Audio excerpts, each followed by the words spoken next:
Something felt different the moment this happened, and viewers could sense it instantly.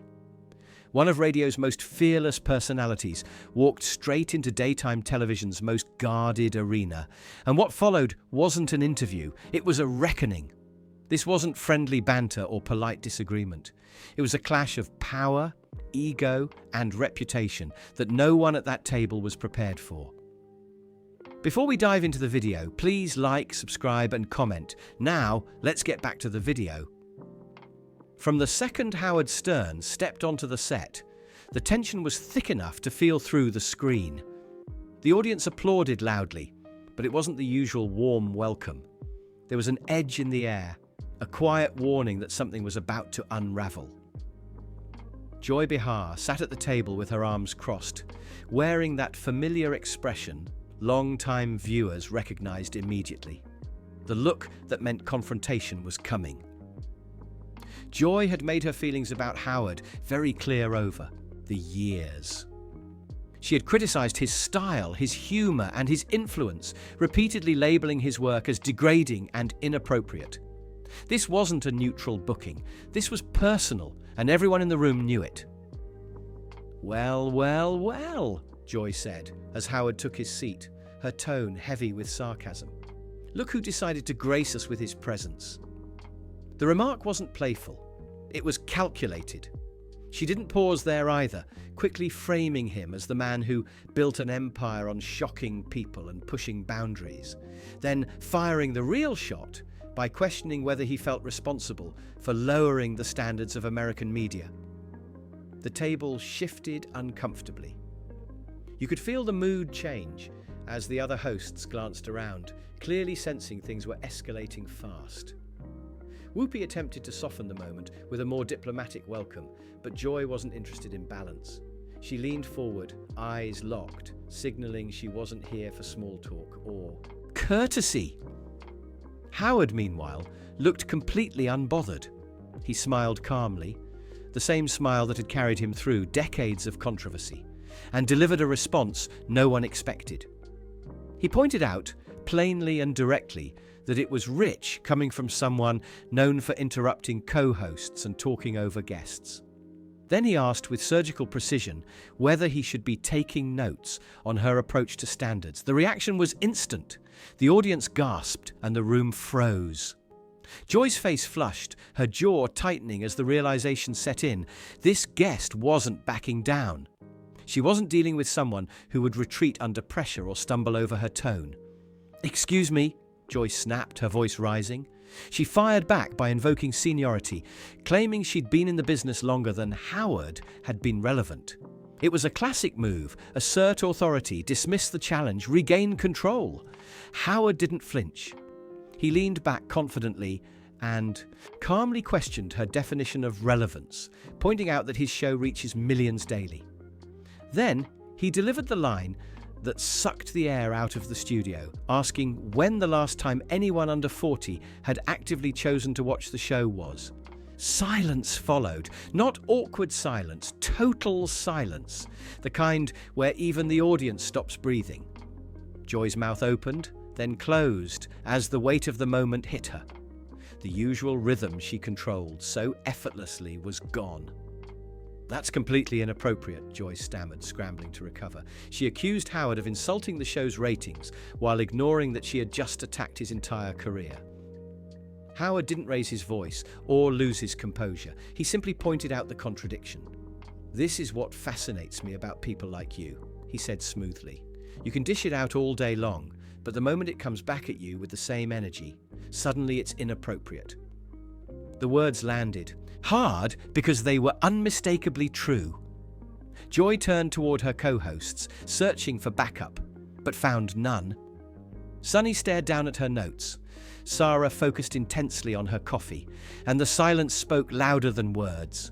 For the first time, Joy looked isolated at her own table. Whoopi finally tried to redirect the segment, suggesting they talk about Howard's new book.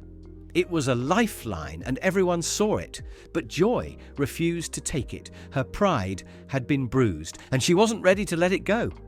She accused Howard of decades of objectifying behavior and contributing to a degrading culture, framing herself as the moral counterweight. But Howard's posture shifted slightly, and his tone sharpened. Not angry, just precise. He asked her a simple question that changed everything. How often had she interrupted her female co-hosts? How many times had she dismissed their points or talked over them? From where he sat, he said, it sounded like she was describing her own behavior. The camera caught Joy's expression perfectly. Shock, disbelief, and panic colliding all at once. The audience stayed silent, hanging on every word as her usual confidence cracked.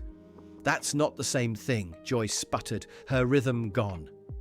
Howard pressed calmly, asking why the rules changed when she was on the receiving end, why tough questioning was acceptable when she did it, but unacceptable when it came back to her. Joy looked around again, visibly trapped, hoping someone would interrupt the moment. No one did. The realization was brutal. This wasn't her segment anymore, and Howard was only getting started.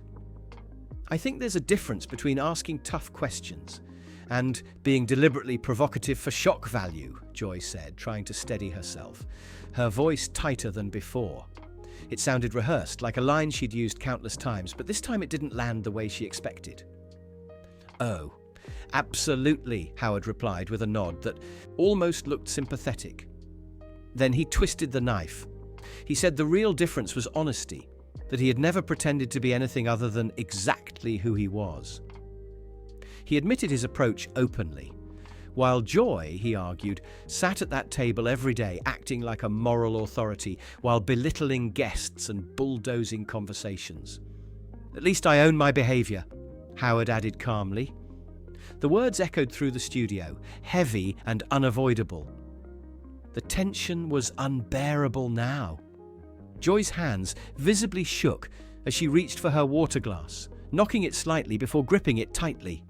Her face betrayed her, anger, embarrassment, and disbelief, all fighting for control at once.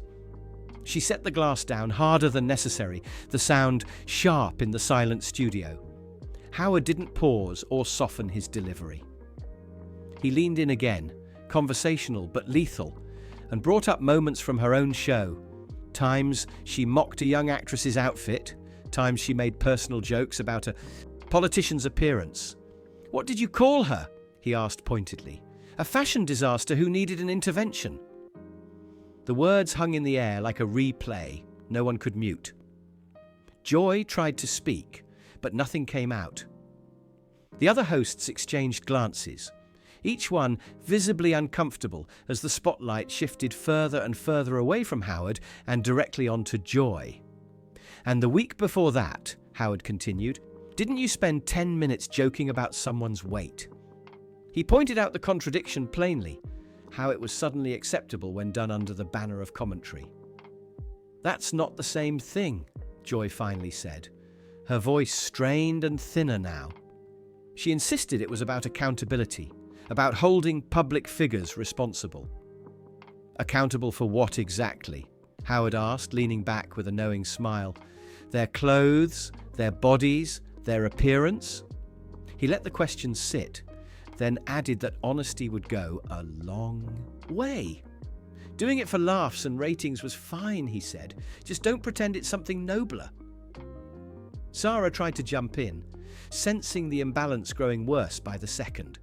She suggested there was a difference between commentary and exploitation, clearly hoping to redirect the moment. Howard turned to her politely, thanked her for trying to help, then delivered another perfectly timed line. He said he was sure Joy could speak for herself. Unless she had suddenly lost the ability to interrupt and dominate conversations, a ripple of nervous laughter escaped the audience. Joy's face darkened further, the reaction only fueling her frustration. "I don't dominate conversations," Joy snapped through clenched teeth. "I facilitate discussion." "Is that what we're calling it?" Howard replied, raising an eyebrow. He said he'd watched the show for years and could count on one hand the number of times Joy let someone finish a complete thought without cutting them off. "That's not true," Joy protested quickly, desperation creeping into her tone. "Would you like the producers to count it back?" Howard offered casually. He even suggested a test. One simple challenge that stopped everything cold. "Let me speak for 60 seconds, he said calmly. "Just 60 seconds without interruption." Joy froze. The trap was obvious, and she knew it. Interrupt him and prove his point, or stay silent and lose control of the moment. "Fine," she said at last, crossing her arms tightly. "Go ahead." Howard smiled, checked his watch, and began. He spoke about media power, about people who confuse having a platform with having moral authority. He said Joy lectured viewers about respect while showing none to the people sitting beside her. He pointed to Sunny, praising her legal insight and asking how many times she'd been cut off mid-explanation. He mentioned Sarah's generational perspective and how it was often dismissed. He even brought up Whoopi, saying she had more life experience than almost anyone in the room, yet was frequently argued with as if she were an amateur. Every sentence landed harder than the last. Throughout it all, Joy visibly struggled to stay quiet. Her mouth opened repeatedly, then snapped shut. Her fists clenched, her posture stiff, her frustration practically vibrating off her. When Howard finished, he checked his watch again and looked up with mock surprise. "You actually made it the full minute!" Joy exploded instantly. "How dare you psychoanalyze me on my own show?" she shouted, her composure finally gone. She accused him of knowing nothing about their relationships or what happened behind the scenes. Howard didn't raise his voice. He simply said he could only comment on what viewers saw on camera, and what they saw was her bulldozing conversations again and again. If that wasn't who she really was, he suggested calmly, maybe she just wasn't very good at hiding it when the cameras were on. The other hosts stared openly now. Whoopi glanced toward the producers, clearly hoping for a break, but none came. This was live television spiraling out of control, and everyone knew it. "I've interviewed presidents," Joy said, her voice shaking. "World leaders. No one has ever spoken to me like this." "And that's the problem," Howard replied softly, almost sympathetically, which somehow made it worse. He said no one had ever challenged her because they were too polite, too afraid, or too worried about backlash. They let behavior slide that would label anyone else a bully. He said he didn't need her approval, didn't need another invitation, and didn't need to play nice. That freedom, he explained, allowed him to say what others had been thinking for years. Joy turned to Whoopi, pleading now. "Are we really going to let him keep attacking me?" Whoopi paused, then said something Joy clearly didn't expect. She reminded her that Howard was responding to questions Joy herself had asked, that she had opened the door by attacking his character. The look on Joy's face said everything. Betrayal, shock, and panic collided as she realized the table wasn't rallying behind her. "He's been attacking me personally," Joy said, her voice cracking. "Have I?" Howard asked calmly. Or had he simply pointed out professional behavior visible to anyone watching? He explained the difference between personal attacks and observable patterns, and said if she didn't like what she was hearing, maybe the issue wasn't the observation itself. The room had completely shifted now. The power dynamic Joy relied on was gone.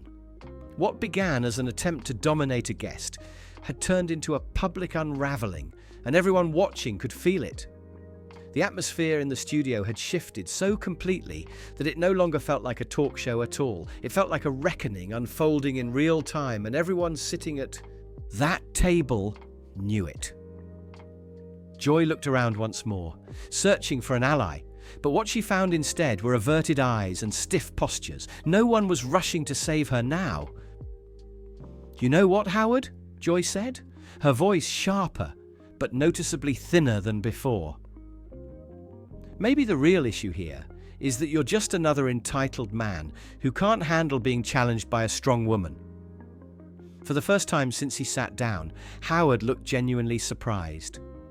His eyebrows lifted slightly, and he let out a small breath, almost like he had been expecting this moment all along. "Oh," he said slowly. "There it is." He called it out plainly, saying he had been waiting for the gender accusation to surface. "It's not an accusation," Joy shot back, leaning forward aggressively. "It's reality. You can't stand being called out, so you're trying to tear me down." Howard shook his head slowly, disappointment written all over his face. He warned her carefully, asking if she really wanted to go down that road. Because if they were going to talk about how women were treated, then the conversation was going to get very uncomfortable very fast. Joy's face drained of colour. She realised instantly that she had stepped into dangerous territory, but there was no reversing it now. "Let's talk about strong women," Howard continued, his voice steady and controlled. He pointed to Sunny, highlighting her legal background and intelligence, then asked how often she was interrupted when explaining complex issues. He mentioned Sarah, saying she represented an entire generation with perspectives that were too often dismissed as naive when they didn't align with Joy's worldview. And then he spoke about Whoopi, her experience, her accomplishments, her authority, and how often she was spoken to like she didn't know what she was talking about. Each word landed with surgical precision. Joy's expressions cycled through anger, disbelief, embarrassment, and something dangerously close to panic. The audience remained silent, fully locked in. "That's not how I treat them," Joy said weakly, the conviction gone from her voice. "Really?" Howard replied calmly, then turned to the rest of the table. He asked them directly how many times Joy had interrupted them mid-sentence, talked over them, or dismissed their points during discussions. The silence was brutal. Sunny and Sarah exchanged quick glances, clearly uncomfortable being placed in the spotlight. Whoopi stared forward, weighing her options carefully. No one answered, but the lack of denial said everything. "This is exactly what I mean," Howard said, turning back to Joy. He accused her of hiding behind feminism when it was convenient while failing to practice it in real time. Supporting women's voices, he argued, meant listening, not overpowering them. Joy was unraveling now. Her usual sharpness was gone, replaced by defensiveness and frustration. "This is ridiculous," she snapped. "I'm not going to be lectured by someone who made millions exploiting women." Howard didn't react emotionally. Instead, he calmly pointed out the deflection. He explained that instead of addressing the specific behaviours being discussed, she was shifting the focus back to him. Then he delivered the line that froze the room. "My audience chooses to listen to me," he said plainly. "Your co-hosts don't have a choice but to work with you every day." He paused, letting the implications sink in. "So which one of us is really exploiting women?" The question hung in the air like an unpopped balloon, stretched to its limit. Joy stared forward, processing the weight of it, fully aware that she had lost control of the narrative. "I think we should move on," she said quietly, barely audible now. "Oh, now you want to change the subject," Howard replied, with a short laugh that wasn't cruel, just honest. He pointed out that minutes earlier she had been more than willing to dissect his entire career and morality. But the moment the scrutiny turned inward, the conversation suddenly needed to end. Joy looked off camera toward the producers, silently pleading for rescue. But this was live television, and no one was stepping in. Whatever was happening now was going out exactly as it was. "I think you've made your point," Whoopi finally said, but her tone wasn't protective. "Have I?" Howard asked, genuinely curious. He explained that Joy had come into the segment with a clear agenda to embarrass him, undermine his credibility, and present herself as morally superior. But when that same scrutiny was applied to her behaviour, it was suddenly unacceptable. Joy tried one last time to reclaim ground. She said she had been asking legitimate questions about the impact of Howard's content on society. "No," Howard said firmly. "You were trying to humiliate me on national television because you don't like my style." He explained the difference between tough questioning and personal attacks, and said the real irony was that she had spent the entire segment proving her critics right. That was the moment the fight left her eyes. Joy sat back slowly, defeated, struggling to maintain even a trace of composure. "I think our audience can make their own judgments," she said quietly. "Absolutely," Howard replied with a calm smile, "and based on engagement they already have." The commercial break couldn't come fast enough. As the cameras pulled back, Joy slumped in her chair, staring ahead, while Howard looked as relaxed as he had when he first arrived. What began as an attempt to expose Howard Stern turned into a public dissection of Joy Behar's professional behaviour. She had picked a fight with someone who built a career on refusing to back down, and the outcome was merciless. The other hosts sat silently, processing what had just unfolded. In less than 20 minutes, Howard had articulated frustrations viewers had whispered for years, but never heard said aloud on that stage. And here's the uncomfortable truth that lingered after the lights dimmed. This wasn't just a bad segment or a heated exchange. It was a mirror held up in front of daytime television itself. A moment where control slipped, hierarchy cracked, and someone who thrived on dominance discovered what it felt like to be on the other side. Some called it brutal, others called it overdue. But one thing was undeniable. After that day, viewers didn't watch the show the same way again. Because once the mask slips on live television, you can't unsee what's underneath. That wasn't just an interview, it was exposure.